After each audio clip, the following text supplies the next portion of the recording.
Kaya madali ako magutom. Siya nga pala, meron akong cookies. Ano yun? Hindi pala, wala. Ano ba yan? Wala nga. Patingin! Ayoko nga! Sinabi na kasi patingin na eh. Sige na! Ano ba to? Birthday gift ko sana sa'yo yan. Sa akin to? Akala ko ba nakalimutan mo? Mamahalin kasi mga regalo sa'yo. May nagbigay pa ng kotse.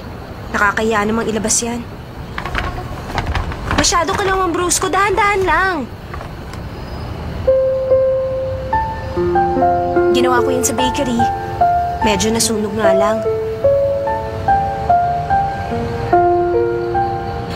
Ba't di ka na nagsalita? Para tuloy nahihiya na ako nan. Pasensya ka na ah. Yan lang ang nakayanan ko. Wala naman akong pera. Ang dapat sana, cake ang ibibigay ko sa'yo kaya lang mahirap gawin. Ang gusto ko sana yung kamukha mo. Kaya nag-practice ako ng 2 araw. Pero yan lang ang kaya ko. Kung ayaw mo, ibalik mo na lang sa akin.